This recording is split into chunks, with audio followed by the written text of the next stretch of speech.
Historias de Jack. Empezamos.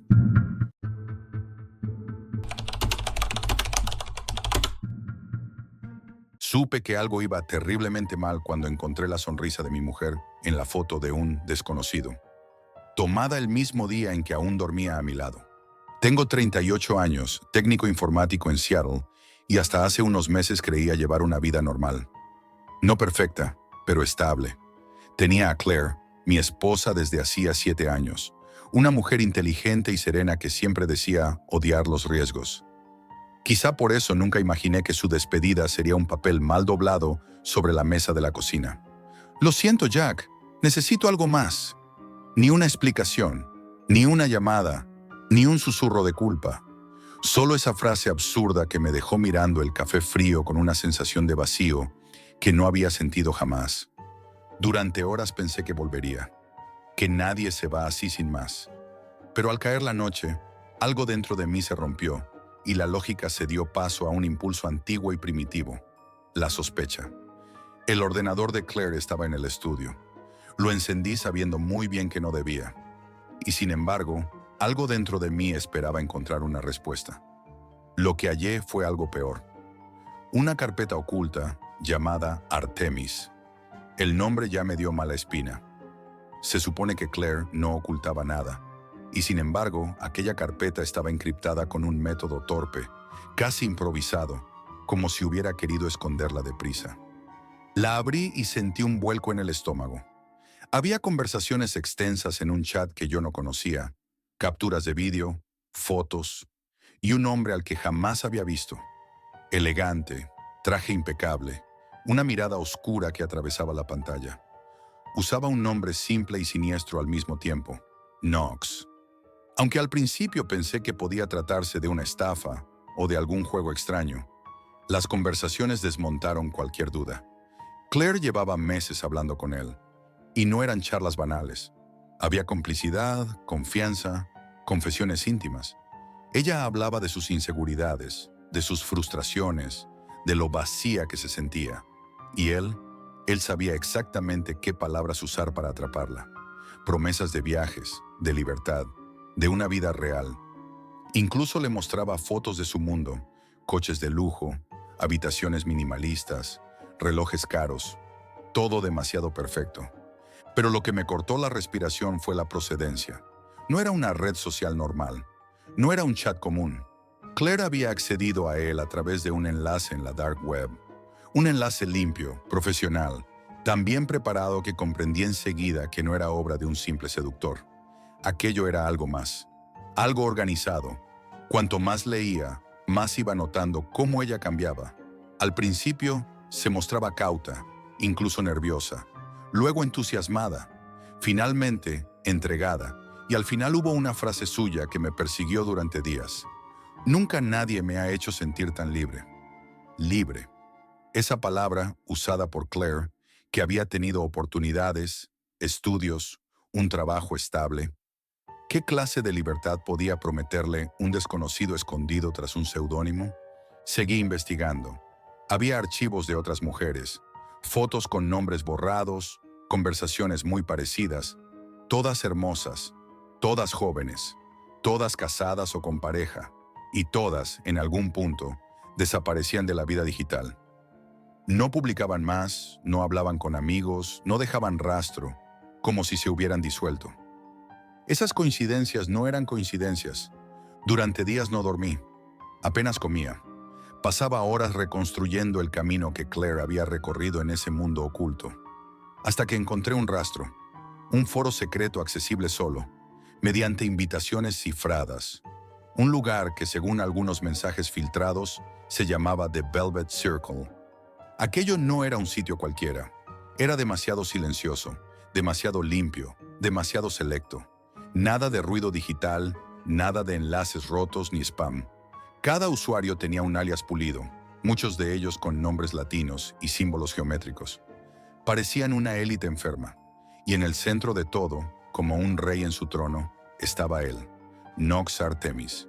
Su perfil era impecable. Fotos cuidadas, frases breves pero impactantes, un aura de control absoluto.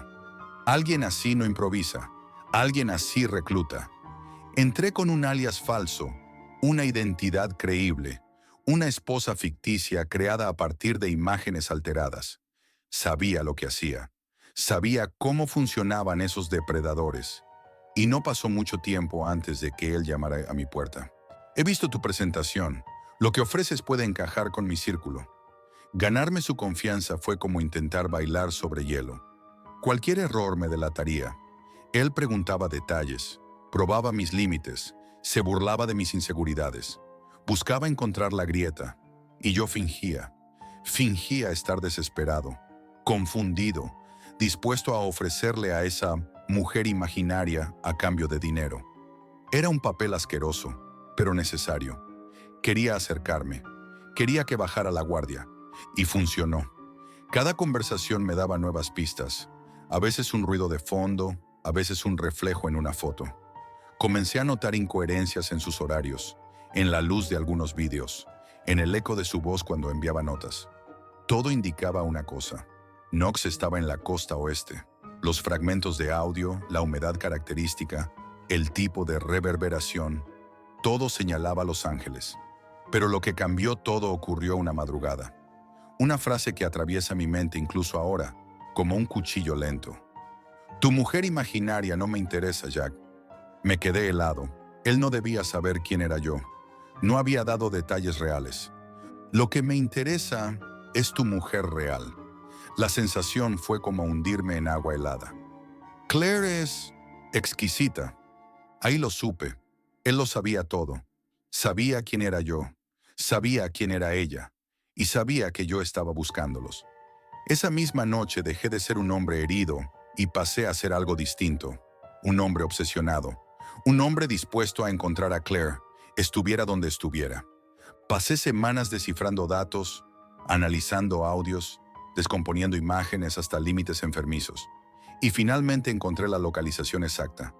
Un distrito industrial a las afueras de Los Ángeles. Un edificio sin ventanas que coincidía con cada eco, cada sombra, cada detalle que él había dejado escapar. Compré un billete, cogí una maleta y un arma. No sabía si iba a salvar a Claire o a morir allí, pero tenía la absoluta certeza de que debía entrar en su mundo y sacarla, o llevármelo por delante. Esa noche, mientras el avión despegaba, me repetí una frase que aún hoy me tortura. Knox creyó que podía quitármela, y si ella no vuelve conmigo, al menos él no volverá con nadie. El edificio estaba oculto tras naves oxidadas, como si toda la zona hubiera sido abandonada décadas atrás. Aún así, había señales recientes, huellas de neumáticos, restos de ceniza, un olor extraño a perfume caro mezclado con metal húmedo. Empujé la puerta principal con el arma en la mano, sintiendo cómo el metal rechinaba, un sonido que parecía anunciar mi presencia a todo el lugar. Dentro hacía un frío anormal, un frío que no venía del clima, sino del vacío. Las paredes estaban cubiertas de paneles metálicos improvisados, cables, focos apagados y fotos, docenas de fotos. Mujeres sonriendo, otras posando como modelos, otras con miradas ausentes. Algunas estaban recortadas como si alguien hubiera trabajado meticulosamente en ellas. Reconocía un par de rostros de las carpetas del foro. Eran iguales. Todo aquello era real, un sistema, una maquinaria social cuidadosamente diseñada para recolectar vidas completas. Sentí un escalofrío mientras avanzaba por un pasillo iluminado por luces blancas parpadeantes. El silencio se quebró con un eco lejano de tacones. Tacones lentos, elegantes, con un ritmo casi ceremonial.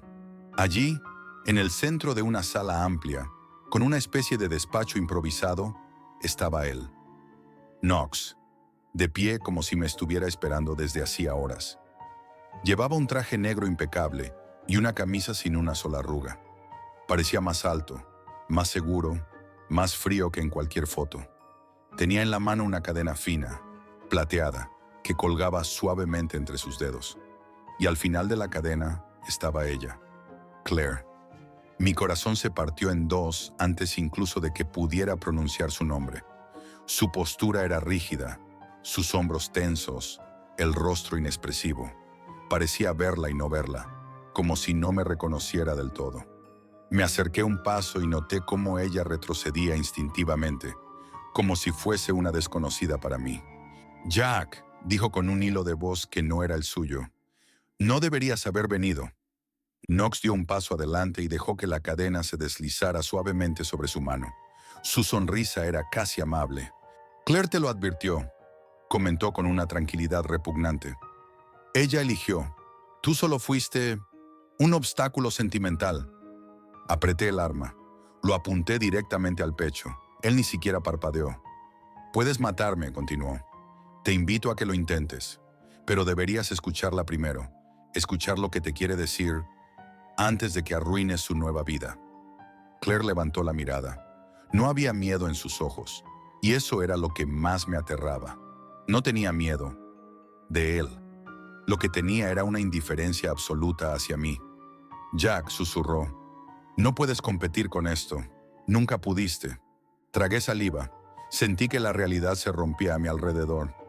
Knox dio una vuelta alrededor de la mesa, observándome como un depredador curioso. No secuestro a nadie, dijo con elegancia, como si estuviera pronunciando un discurso. No hace falta. Les ofrezco un mundo sin límites, sin obligaciones, sin hombres que no saben verlas. Les ofrezco pertenencia. Mi rabia estalló. Apreté el gatillo, pero Claire, sin un segundo de duda, se interpuso entre nosotros. Grité su nombre mientras bajaba el arma para no dispararle.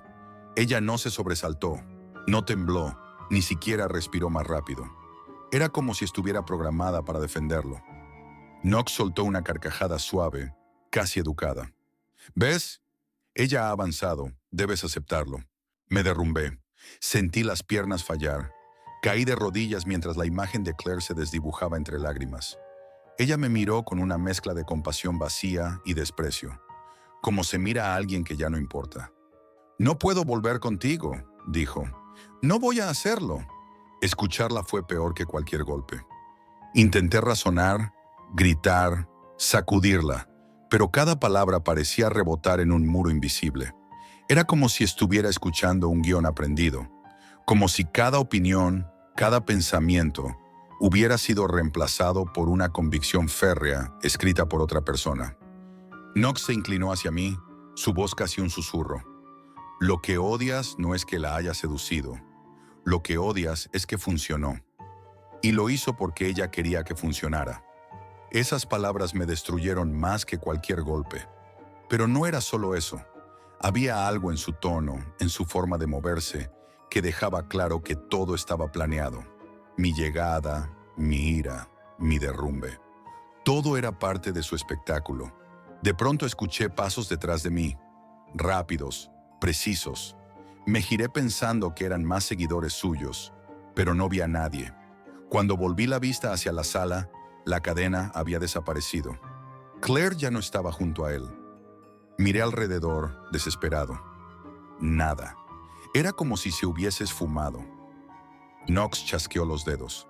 Se ha ido. No busques. No está en este edificio. El terror me recorrió el cuerpo. ¿Dónde había ido? ¿La había ocultado? ¿La había sacado cuando llegué? ¿O había estado allí todo el tiempo sin estar realmente allí? De repente, escuché el motor de un vehículo arrancar en la parte trasera de la nave. Corrí hacia una puerta oxidada, pero cuando la abrí solo vi la carretera vacía bajo la noche. Ni luces, ni ruidos, nada.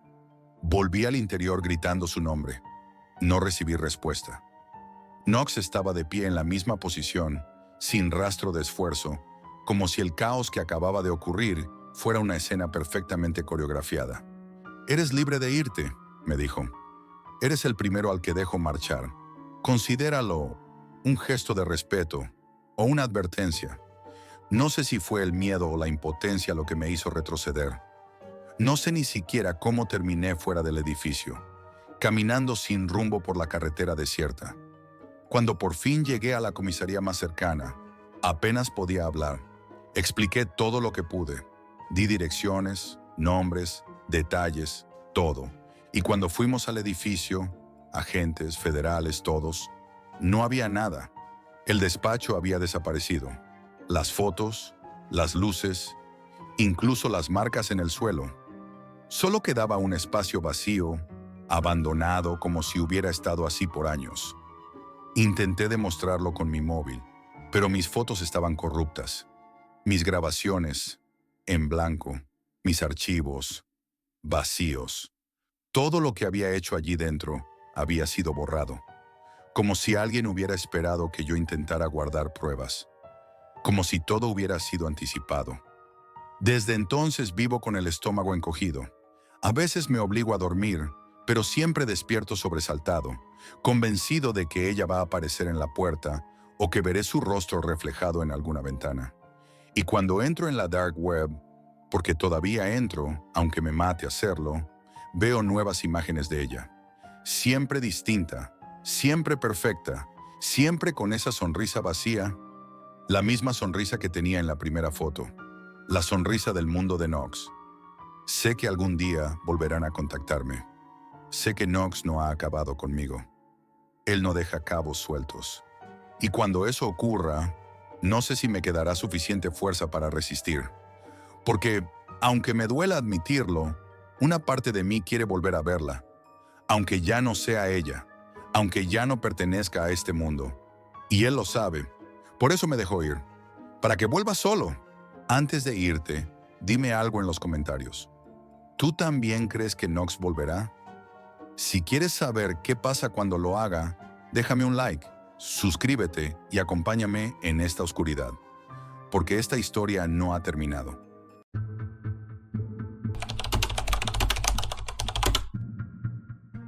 Hubo un momento, sentado frente a la pantalla azulada a las 3 de la madrugada, en el que realmente creí que había encontrado la solución. Ese fue mi primer error. Esto no es una leyenda urbana. Si alguna vez, desesperado por esos kilos que se aferran al cuerpo como una maldición, buscas en los rincones más profundos de la red, ten cuidado con lo que deseas, porque en la Deep Web no venden pastillas milagrosas, venden protocolos. Todo empezó en La Paz, el aire fino, la vida a prisa, y yo, un editor de video freelance con una silueta que ya no reconocía en el espejo. La desesperación huele a café rancio y a sudor seco, y te lleva a sitios que jamás deberías visitar. Necesité un software especial, direcciones enmarañadas como telarañas digitales.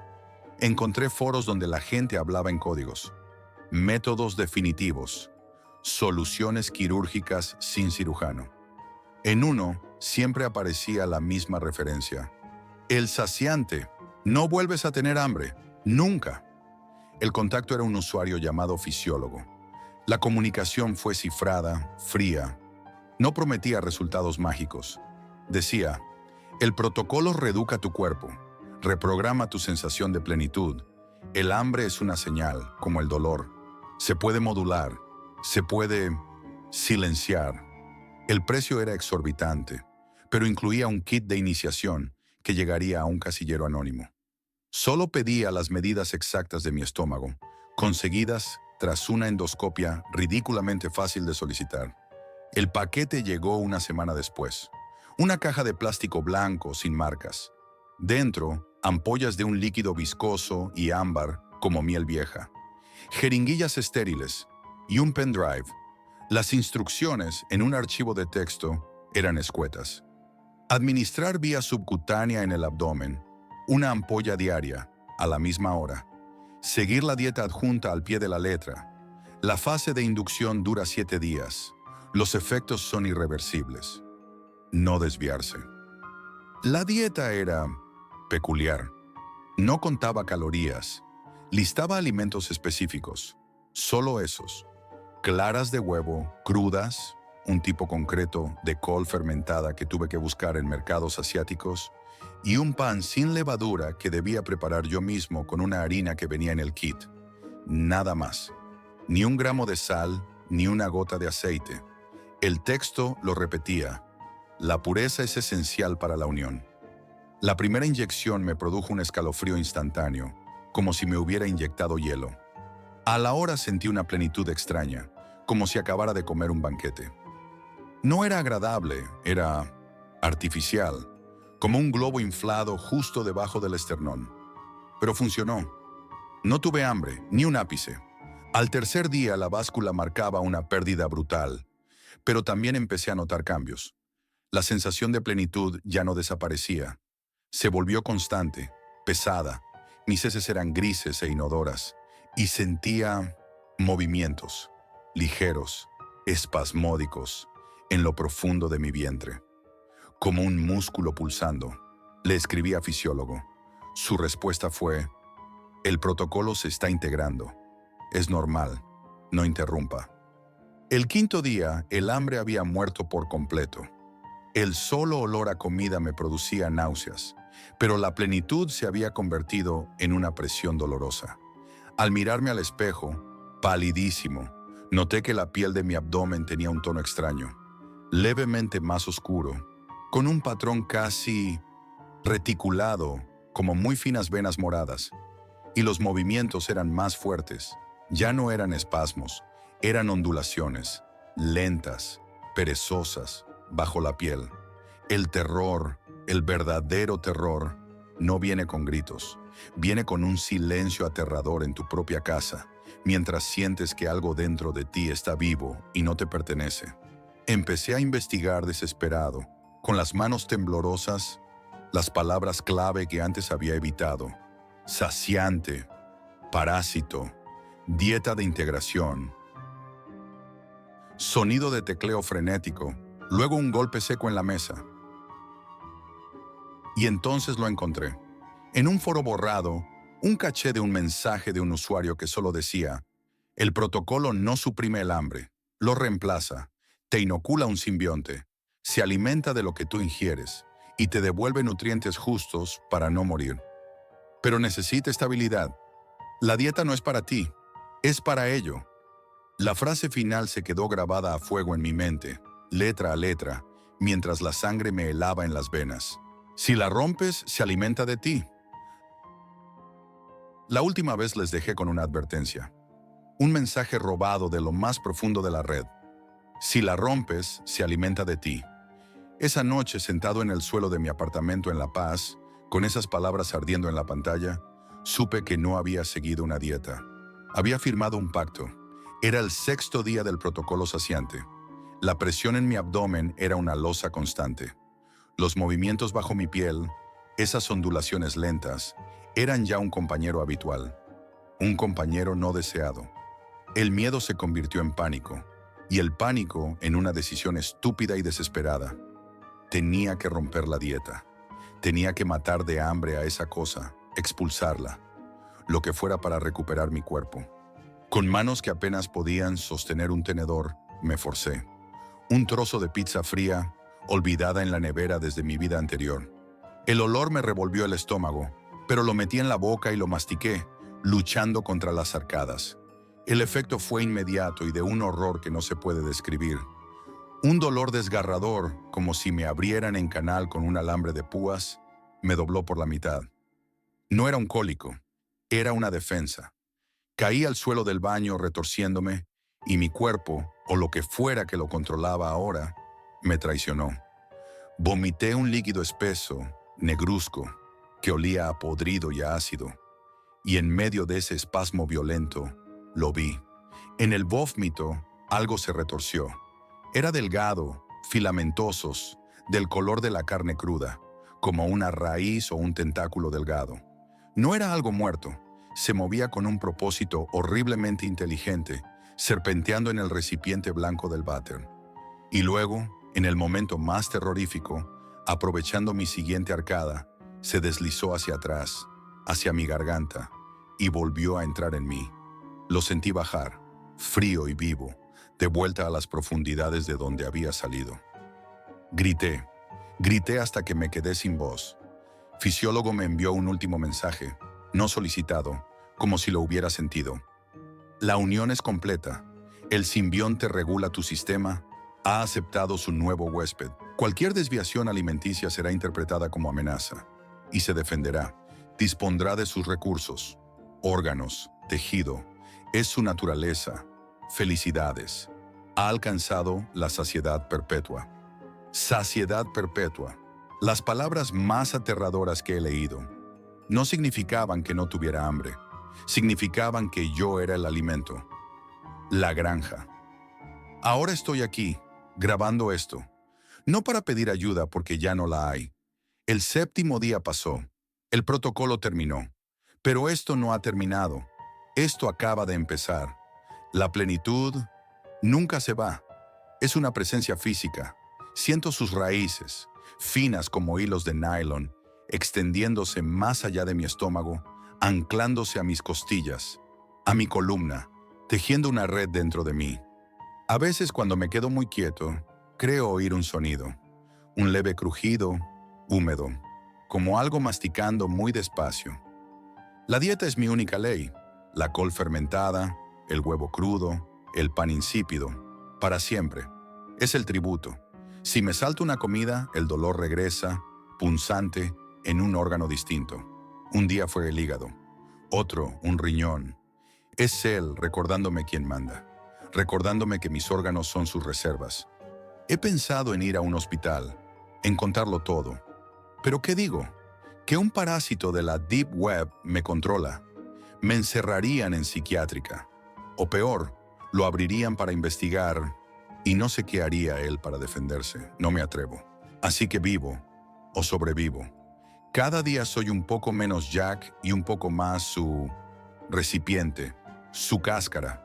Miro la comida normal, la vida normal, con la nostalgia de un fantasma. Soy un espectador de mi propio cuerpo.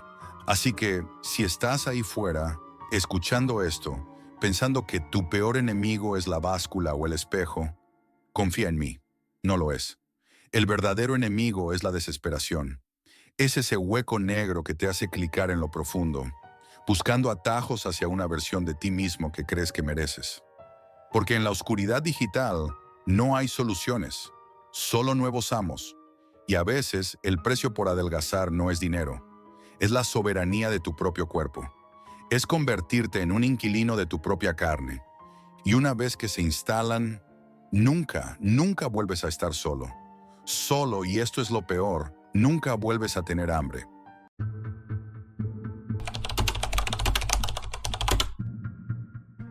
Un simple clic puede cambiar la manera en la que veo el mundo.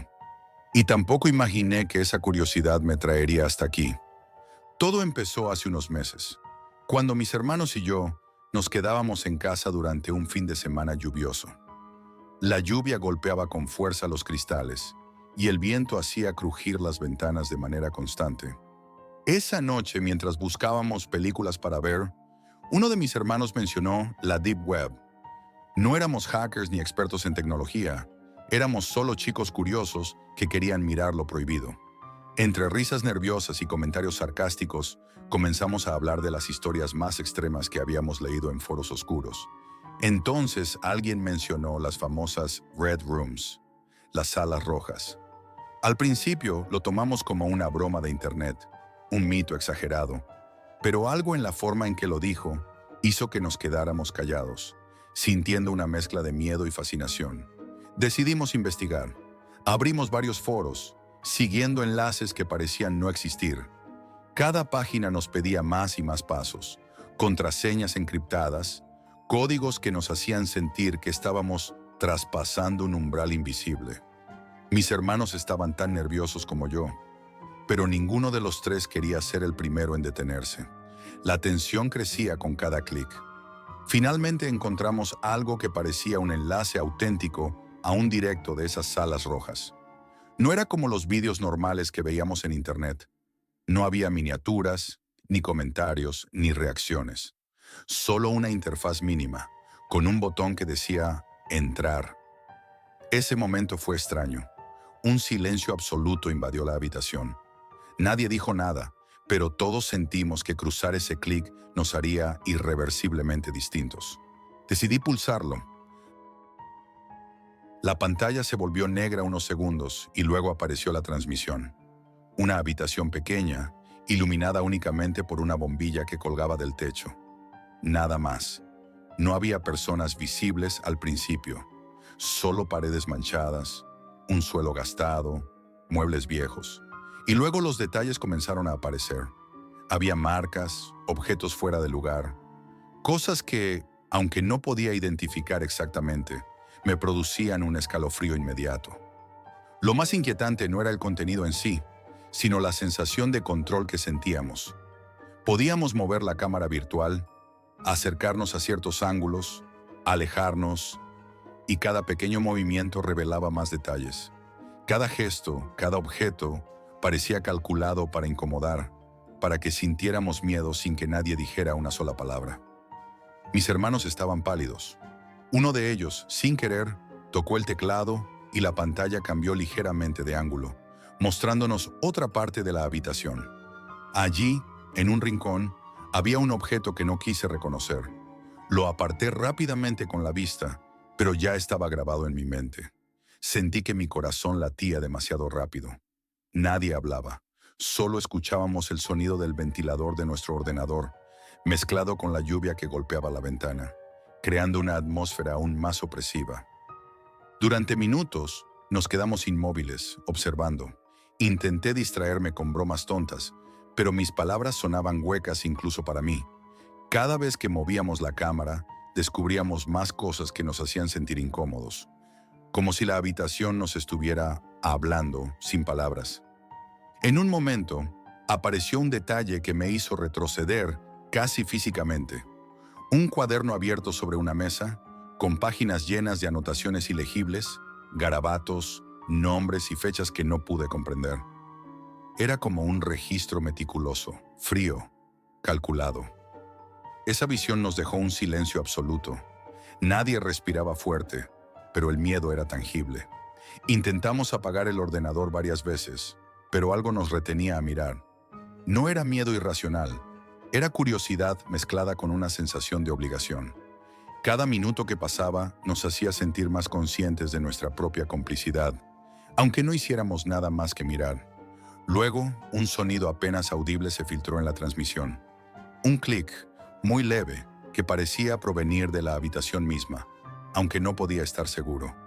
Todos nos miramos, temblando un poco, preguntándonos si habíamos oído lo mismo. Fue el primer momento en que comprendí que esto no era un simple vídeo. Esto era un espacio pensado para ser observado, para hacer que los que miraban se sintieran atrapados. No había gritos, ni luces, ni efectos digitales, solo una habitación y su historia, transmitida a través de la red más oscura que habíamos encontrado. Y nosotros, 3 hermanos, completamente vulnerables ante lo que estábamos presenciando. El miedo ya no era un juego, era real, tangible, y nos obligaba a seguir mirando, como si la pantalla nos hubiera hipnotizado. En ese instante, entendí que estábamos cruzando una línea de la que no habría vuelta atrás. A medida que avanzaba el directo, el ambiente se volvía más opresivo. No había ruidos fuertes, ni gritos, ni flashes de luz. Todo sucedía con una calma perturbadora. Cada detalle parecía tener un propósito. Cada sombra, cada objeto, cada marca en las paredes parecía diseñado para que nos sintiéramos incómodos, observados, atrapados en algo que no podíamos comprender del todo. Recuerdo un momento en que la cámara virtual nos permitió acercarnos a un armario viejo. Uno de mis hermanos, temblando, lo abrió con la transmisión. Dentro había objetos extraños, recipientes, herramientas que no sabía cómo describir y papeles arrugados con anotaciones que daban vueltas en círculos. La sensación de que alguien había planificado esto para que lo viéramos todo era aterradora. No había actores, no había efectos. Era la frialdad de la realidad, pura y cruda.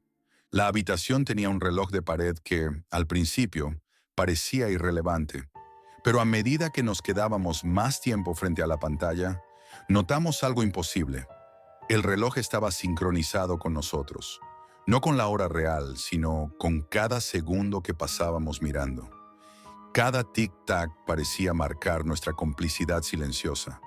Sentí por primera vez que la habitación sabía que estábamos allí, que cada movimiento nuestro era registrado por alguien, aunque no apareciera en pantalla. Mis hermanos comenzaron a apartar la vista, pero yo me quedé. No podía explicarlo, pero algo me empujaba a seguir mirando, a no perderme ni un detalle. Fue entonces cuando descubrimos otro elemento perturbador. una grabadora antigua que emitía un leve zumbido.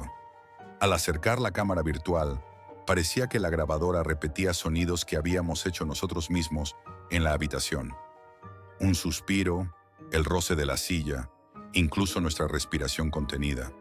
El horror no estaba en lo que veíamos, sino en la idea de que alguien más estaba observando y registrando cada pequeño gesto, anticipando nuestras reacciones. Durante más de una hora, el tiempo se volvió difuso. La lluvia seguía golpeando la ventana, pero ya no parecía real. Era parte de una atmósfera que nos consumía. Mis hermanos y yo intercambiamos miradas, y en sus ojos vi la misma mezcla de miedo y fascinación que sentía yo. Todos estábamos atrapados en un silencio insoportable, sabiendo que habíamos cruzado un límite que jamás podríamos deshacer. En un momento, algo inesperado ocurrió. La transmisión cambió sutilmente de ángulo, mostrando una puerta entreabierta que no habíamos visto antes. Por un instante, pensamos que algo podía aparecer tras ella, pero no ocurrió. Solo la puerta vacía y el vacío que parecía crecer dentro de nosotros. Esa sensación de espera, de tensión contenida, era mucho más aterradora que cualquier grito o violencia explícita. Nos dimos cuenta de que el verdadero terror no estaba en lo que ocurría frente a la cámara, sino en lo que nuestra propia mente estaba creando mientras lo observábamos. Finalmente, mi hermano mayor logró cerrar la ventana del navegador.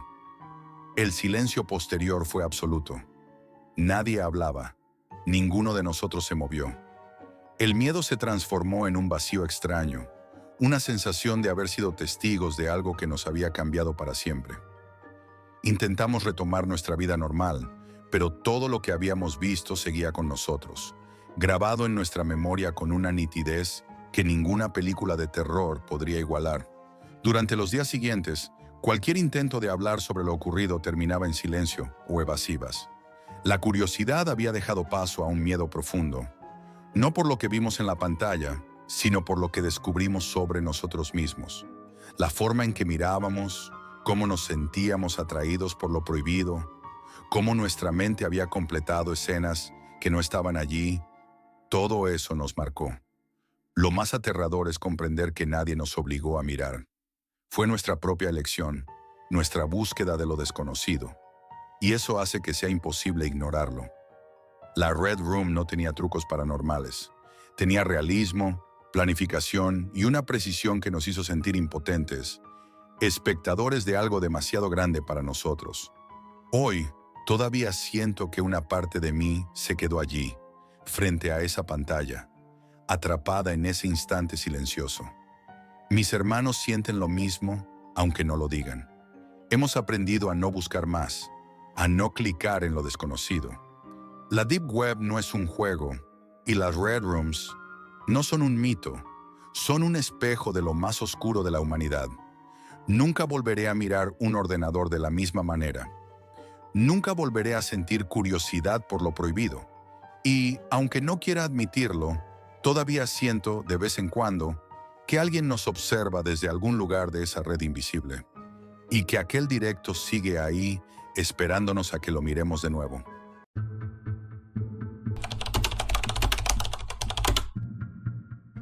No se puede descolgar un teléfono cuando se juega en la Deep Web. Lo aprendí esa noche, cuando un extraño llamó a mi puerta a las 3:17 de la madrugada, sabiendo exactamente cuánto debía. La espiral comenzó, como tantas cosas en mi vida, con Leo. Mi primo era un pozo de ideas brillantes y desastrosas. Después de que mis deudas en las casas de apuestas tradicionales se hicieran insostenibles, me susurró al oído sobre un lugar sin reglas, donde la suerte de verdad se pone a prueba. La entrada a la Cámara Escarlata no fue fácil.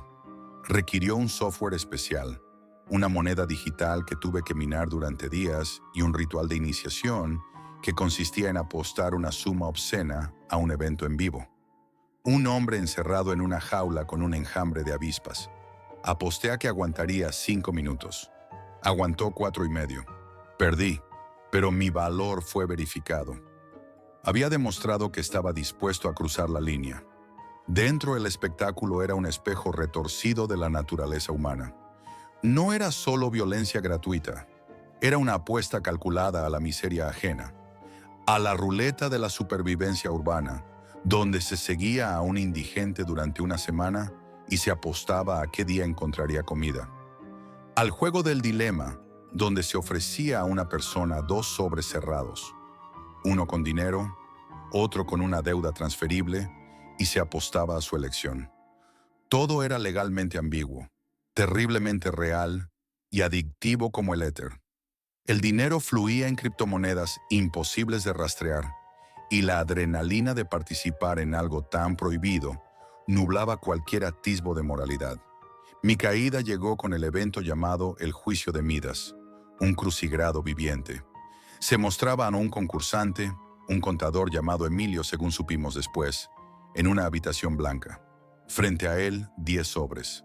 Dentro de uno, la clave de acceso a una cartera con $500,000. En los otros 9, consecuencias. La casa apostaba a qué sobre elegiría y a cuántas rondas jugaría antes de rendirse. Emilio llegó a la cuarta ronda. La primera fue una descarga eléctrica no letal. La segunda, la notificación a su esposa de una deuda falsa. La tercera, bueno, no la terminó. Yo, en un arrebato de estúpida arrogancia, aposté una fortuna que no tenía a que se detendría en la tercera. No lo hizo. Y así, de la noche a la mañana, le debía a la casa más dinero del que había visto en mi vida. Cerbero se materializó en mi chat privado como un buitre oliendo la carroña. Su perfil era una foto en blanco y negro de una antigua balanza de justicia, oxidada. Tu deuda tiene un olor particular, Jack, a desesperación y a malas decisiones. Pero eres joven, tienes activos intercambiables. Me ofreció la mesa privada de Blackjack, una oportunidad para resetear tu saldo o para hundirte más. La elección, como siempre, es tuya. La sala era un vacío digital. Solo el croupier con su máscara veneciana digital, fría e inexpresiva, y las cartas. Invité a Leo y a Rafa, pensando que entre 3 podríamos domar a la bestia. Las primeras manos fueron una bendición. Ganamos lo suficiente para pagar un par de meses de mis deudas. La euforia fue un espejismo. Entonces, el croupier dijo, con una voz sintética que goteaba falsa cordialidad, se activa la apuesta de alto riesgo. ¿Aceptan? El sí fue colectivo y ebrio. Perdimos todo en una mano donde el croupier sacó un 21 negro perfecto. La pantalla se ensangrentó virtualmente y apareció el mensaje. Límite de deuda alcanzado. Protocolo de cobro físico activado. Selección aleatoria en curso. La barra de progreso, con su tic-tac siniestro, se detuvo en el nombre de Rafa. Él, siempre el escéptico, soltó una risotada. Venga ya, Jack. Esto es un montaje para asustarnos. Muy buenos los efectos. 10 minutos más tarde, su cara en la pantalla de mi ordenador, accediendo a una transmisión forzada, se transformó en una máscara de puro terror. Vimos cómo los 2 hombres de traje entraban en su apartamento. No hubo forcejeo. Fue una conversación en tonos bajos, inaudibles. Rafa asintió, pálido. Se sentó. La inyección en la nuca fue rápida. Luego vino la herramienta quirúrgica, el corte preciso en el talón, la sangre oscura empapando la alfombra beige. El grito de Rafa no fue de dolor en el momento. Fue el sonido de un futuro que se rompía en 1000 pedazos. Una cojera permanente. Una factura pagada con carne y nervios. La transmisión se cortó con un mensaje. Valor extraído, 80%. Deuda reestructurada. Siguiente cobro, pendiente. El silencio en mi habitación era físico. Leo me miraba desde la pantalla de videochat, temblando. Dios, Jack, ¿qué hemos hecho? Cerbero no nos dio tiempo a respirar. El saldo sigue en rojo, pero la casa valora la iniciativa. Hay un evento premium, un one shot, participación directa. Si ganan, deuda cancelada. Si pierden, el cobro es total, cuerpo y autonomía. La locura de la desesperación es un veneno que sabes que es veneno, pero lo bebes porque apaga la sed inmediata. Aceptamos. Las coordenadas nos llevaron a una nave abandonada en los límites de la ciudad, cerca de unos antiguos silos. El aire olía a polvo de hormigón y óxido. Dentro, la iluminación era quirúrgica, enfocada únicamente en esa mesa de acero. Los mismos dos hombres, que ahora empezaba a pensar que quizás ni siquiera eran humanos. Tan perfecta era su impasibilidad, nos recibieron. Nos registraron, nos quitaron los teléfonos y nos pusieron de pie frente a la mesa. En ella, además de las jeringuillas y el pulsómetro, había una pequeña caja de metal con un visor digital. La tablet se encendió. Cerbero no tenía rostro, solo una voz que parecía filtrarse desde el fondo de un pozo. La ruleta biológica es nuestro producto más exclusivo. Los suscriptores pagan fortunas por ver las reacciones puras, no simuladas, del sistema nervioso bajo estrés químico controlado. Ustedes no son participantes, son el medio de pago y el espectáculo. El sorteo determinará quién recibe el cóctel. El sorteo fue una agonía. Fotos nuestras, datos biométricos, fragmentos de nuestra vida robados de alguna brecha de datos, girando en la ruleta digital. Cuando se detuvo en mi foto, sentí que los intestinos se me convertían en agua. No hubo lucha. La resignación fue total. Me tumbaron en la mesa fría. El hombre de los guantes no me miró a los ojos. Miró a la cámara que proyectaba en alguna parte del mundo oscuro. Yo seguí su mirada y vi mi propio reflejo, deformado por el gran angular en la lente. Estaba a punto de convertirme en un producto de consumo para psicópatas. El pinchazo fue un dolor agudo y frío. Luego, la explosión. Mi corazón, un animal enjaulado, empezó a golpear mi pecho con furia. El pulsómetro pitaba frenéticamente. 150, 180, 210. El sonido se fundió con el latido en mis oídos. Creí que mis ojos saldrían de sus órbitas. Veía a Leo, llorando en silencio, y detrás de él, a los dos hombres observando con la curiosidad fría de entomólogos. Luego, como si un interruptor se accionara, el mundo se detuvo. El pito del monitor se tornó en un tono plano, alarmante, y una parálisis glacial ascendió desde mis pies. Perdí el control de mis músculos. Caí al suelo, un tronco inerte. Podía ver, oír, pensar con una claridad aterradora, pero no podía parpadear, no podía tragar. Era un prisionero dentro de mi propio cuerpo, consciente de cada segundo de humillación y terror. Escuché a uno de los hombres decir, con voz plana, respuesta autonómica en cascada confirmada, apuesta de la casa ganadora. No sé cuánto tiempo estuve ahí, ahogándome en mi propia saliva, hasta que los efectos empezaron a ceder. Fue un regreso lento y doloroso, con espasmos y arcadas. Leo había desaparecido. Me dejaron solo, tirado en el suelo sucio, con el teléfono a mi lado. Cuando pude mover un brazo, lo cogí. Tenía una sola notificación de un número enmascarado. Un mensaje de texto. Tu deuda está saldada. Gracias por tu cooperación. Los datos de tu respuesta al compuesto B77 han sido archivados y valorados. Tu perfil fisiológico es único. Interesante. Te contactaremos para futuras oportunidades. La casa siempre tiene una mesa para ti, Jack. Ahora vivo en esa espera. Cada llamada a mi puerta a deshoras es un escalofrío que me recorre la espalda. He visto a Rafa cojeando, hundido en una depresión de la que no sale. Leo desapareció sin dejar rastro. Solo recibí un correo cifrado semanas después con una foto suya, en algún lugar soleado, pero con los ojos vacíos, perdidos. La foto tenía metadatos falsos, un recordatorio. La verdadera apuesta nunca fue en la mesa. La apuesta es ahora, cada día. Apuestan a que el miedo me volverá imprudente. Apuestan a que, cuando el dinero vuelva a faltar, o la monotonía se vuelva insoportable, recordaré el subidón de la adrenalina, incluso de aquella, y buscaré la manera de volver. Porque Cerbero tenía razón en una cosa. Conocen mi umbral. Saben exactamente cuánto puedo aguantar.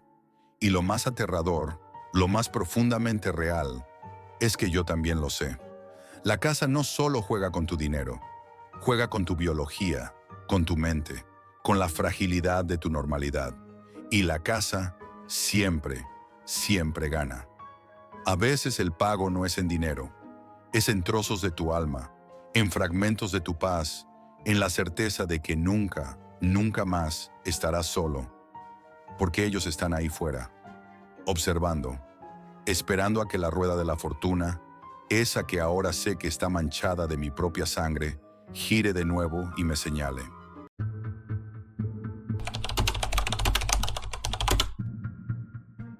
No pensé que ganar un trabajo pudiera darme tanto miedo. Tengo 28 años y soy programador freelance. Todo comenzó hace 3 meses, cuando recibí un correo electrónico que parecía salido de la nada. No era uno de esos mensajes de spam baratos, ni tampoco una oferta normal de trabajo. Era diferente. Solo decía, ¿quieres ganar más en un mes de lo que ganarías en un año? Participa en nuestra competición. No había remitente, solo una dirección en la Deep Web. La curiosidad me mató. Abrí el enlace con cuidado, usando VPN y Tor, y lo que encontré me dejó helado. Un foro lleno de programadores de todo el mundo, todos esperando para entrar en la competición más exclusiva de la Deep Web. Cada participante podía ver solo los retos, nada de nombres ni ubicaciones. La organización prometía una suma exorbitante por un contrato que nadie podía rechazar. Decidí apuntarme. La inscripción requería entregar un currículum que, si bien era digital, pedía pruebas de mis habilidades en forma de mini proyectos. Todo muy críptico. Me hicieron pasar pruebas de lógica, algoritmos complejos y programación en lenguajes que nunca había usado antes. Algunos eran antiguos, otros tan nuevos que no había documentación pública disponible. Pasé horas buscando soluciones y referencias en Internet, pero muchas veces era inútil. Los retos eran intencionalmente oscuros, como si quisieran que fallaras. Una vez aceptado, me enviaron las reglas. 3 fases de retos de programación, cada vez más complejos, con un límite de tiempo imposible. No había contactos, no había instrucciones claras, solo un panel con la cuenta regresiva y el primer reto. El primero parecía sencillo: optimizar algoritmos para procesar grandes volúmenes de datos en tiempo récord. Pero había algo extraño en los datos. Los patrones eran extraños, repetitivos, casi enfermizos, y parecían diseñados para confundirte más que para evaluar tu habilidad. La mayoría de los participantes se rindió en ese primer reto. Yo seguí, sumergido en líneas de código que se transformaban en acertijos imposibles. Pasé toda la noche trabajando, con la luz azul del monitor quemando mis ojos. Cada línea que escribía me parecía crucial, y cada error me provocaba un sobresalto que hacía que mi corazón latiera con fuerza. No era solo la dificultad del reto, era la sensación constante de que cualquier fallo me estaba observando. Mis manos temblaban mientras tecleaba, y mis dedos se enganchaban en bucles lógicos que parecían no terminar nunca.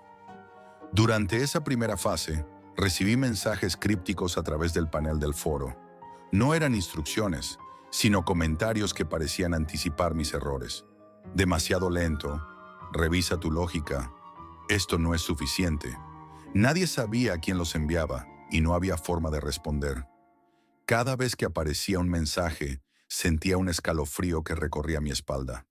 La presión no era solo por el dinero, era psicológica, intensa, perturbadora. Al tercer día, mientras intentaba depurar un error imposible, noté algo más. Mis ritmos de sueño se habían alterado. Dormía apenas 3 horas y soñaba con código que no era mío. Algoritmos imposibles que se repetían una y otra vez en pesadillas que se sentían reales. Me despertaba sobresaltado, escribiendo líneas que recordaba de sueños, solo para descubrir que eran incorrectas. La frontera entre realidad y competición empezaba a desdibujarse. La segunda fase llegó sin aviso. Un mensaje apareció en el panel del foro. Prepárate para lo siguiente, el tiempo corre. Esta fase era más exigente. Hackear sistemas de prueba, decodificar, información cifrada en lenguajes que nunca había visto y optimizar programas para que ejecutaran millones de operaciones en segundos. Cada reto estaba acompañado de documentación incompleta, errores intencionales y archivos que parecían diseñados para confundir. La mayoría de los participantes colapsó ante la presión. Yo seguí, Pero algo dentro de mí empezaba a quebrarse.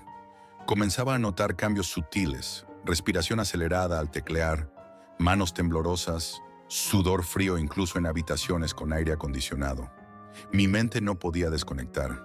Incluso cuando me levantaba a comer, revisaba el teléfono o los cuadernos, pensando en errores que quizás había cometido. La competición no era solo técnica, era psicológica, un juego que te atrapaba sin dejar escapar ni un segundo de tu atención. Recuerdo claramente una noche. Eran más de las 3 de la madrugada y la habitación estaba silenciosa, salvo por el sonido constante del ventilador y las teclas bajo mis dedos. Mi pantalla mostraba millones de datos que debía procesar en tiempo récord y sentí un miedo puro que me paralizó. No había monstruos, ni voces, ni sombras. Solo yo y la sensación de que cada fallo me estaba observando, evaluando, juzgando. No podía moverme, no podía dejar de escribir. Cada línea de código era un paso más en un laberinto oscuro, sin mapa, sin salida. Para cuando terminó la primera fase, mi cuerpo estaba agotado, pero no mi mente. El miedo había calado profundo. No sabía si podía confiar en mi propia percepción, ni si la siguiente fase sería soportable. Lo único seguro era que la competición no me dejaría ir, y que, de alguna manera, yo tampoco quería irme. Recuerdo claramente la tercera fase. Me enviaron un servidor virtual ubicado en India. Todo era remoto, debía conectarme desde mi casa, pero el servidor estaba físicamente en Mumbai. La sensación era extraña. Estaba a miles de kilómetros de distancia, pero todo lo que hacía parecía tener consecuencias reales. Mis programas interactuaban con bases de datos activas, con transacciones financieras, con sistemas que, si fallaban, podían afectar dinero real. No era solo un juego, era una prueba de precisión absoluta. El panel del foro mostraba solo la cuenta regresiva y el acceso al servidor. No había instrucciones claras, solo un mensaje críptico. Cada línea que escribas definirá si estás preparado para lo que sigue. Conecté y la pantalla se llenó de millones de datos. Al principio intenté organizar todo metódicamente, creando scripts de prueba, diagramando la lógica en hojas de papel, pero pronto comprendí que no bastaba con el conocimiento técnico. La presión era física. Sentía la adrenalina subir en cada fallo de compilación, en cada error mínimo que me obligaba a recomenzar. Mis ojos se secaban, mis manos temblaban y mi corazón parecía latir por encima de mi pecho. Durante los primeros días noté que mi ritmo de sueño se había vuelto errático. Dormía 2 o 3 horas y volvía a la pantalla. Mis sueños eran una extensión de la competición. Líneas de código imposibles, mensajes crípticos que aparecían de la nada, errores que nunca existieron en realidad. Me despertaba sobresaltado, escribiendo líneas que recordaba de los sueños, solo para descubrir que eran incorrectas. El miedo se había vuelto una constante, un compañero silencioso que no me dejaba respirar. A mitad de la tercera fase, el servidor cambió repentinamente. Nuevos datos aparecieron, mezclando información de distintos sistemas, con patrones que no tenían sentido aparente. Algunos archivos parecían contener información confidencial real, y eso me hizo dudar de cada acción que tomaba. Cada línea de código podía ser una decisión crítica, con consecuencias reales para personas que nunca conocería. El peso psicológico era insoportable. Trabajaba en la penumbra de mi habitación, con la luz del monitor iluminando mi rostro pálido. Mis dedos volaban sobre el teclado, a veces sin pensar, siguiendo un instinto extraño que me decía que debía terminar rápido, sin margen de error. El reloj avanzaba y sentía que cada segundo robaba parte de mi cordura. Comencé a sentir mareos, palpitaciones y temblores que no desaparecían. Incluso mis manos empezaron a sangrar por la fricción constante al escribir. Los otros competidores habían desaparecido del foro. Sus nombres ya no aparecían, y cualquier intento de contacto era inútil. Estaba solo, pero no lo sentía como alivio. Sentía que la competición se había convertido en un monstruo que me observaba a través de mis propios ojos, que evaluaba cada decisión que tomaba. Cada error que cometía parecía amplificarse en mi mente, creando un bucle de tensión que no podía romper. Cuando llegó el último reto, El servidor se transformó en un sistema financiero completo. Transacciones reales, balances en tiempo real, millones en juego. Mi misión era optimizar algoritmos que procesaban millones de operaciones por segundo, sin margen de fallo. Sentí un miedo que no había sentido nunca. No era miedo a la muerte, ni a la oscuridad, ni a lo desconocido. Era miedo a perder control sobre algo que era completamente mío y al mismo tiempo completamente ajeno. Durante horas trabajé sin descanso. Cada error se sentía como un golpe físico. Cada acierto era una pequeña victoria que apenas podía saborear. Recordé lo que había leído en foros de antiguos participantes. Decían que la competición no solo evaluaba tu habilidad, sino tu resistencia psicológica. Y ahora lo comprendía. El reto final no era técnico, era mental.